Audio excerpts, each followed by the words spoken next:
ഇന്ന് രാവിലെ തന്നെ ഒരു ബീഫ് കറി ഉണ്ടാക്കിയാലോ?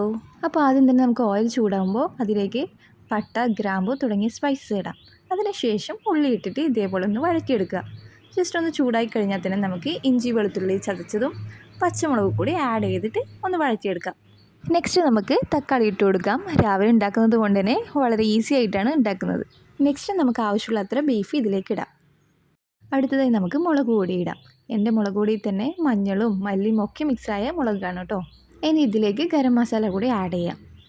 അങ്ങനെ എല്ലാ സ്പൈസസും ഇട്ടിട്ട് നമുക്കൊന്ന് നന്നായിട്ട് ചൂടാക്കിയെടുക്കാം. ഇനി കുറച്ച് സമയം ഒന്ന് വഴറ്റി കളിച്ചതിന് ശേഷം നമുക്ക് കറിവേപ്പില ആഡ് ചെയ്യാം. ആവശ്യത്തിനുള്ള വെള്ളവും ഉപ്പും കൂടി ആഡ് ചെയ്യാം. കറിയിലേക്ക് ഞാൻ കുറച്ചുകൂടി മുളക് ആഡ് ചെയ്യുന്നുണ്ട്, കുറച്ചൊരു കളറ് കുറഞ്ഞതുപോലെ.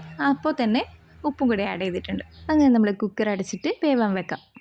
അവസാനം ഞാൻ ബ്രേക്ക്ഫാസ്റ്റ് കഴിക്കുമ്പോഴാണ് ഈ ഒരു വീഡിയോൻ്റെ കാര്യം ഓർമ്മ വന്നത്. ടേസ്റ്റിയാണ് കേട്ടോ. അപ്പോൾ എല്ലാവരും ഒന്ന് ട്രൈ ചെയ്ത് നോക്കാം.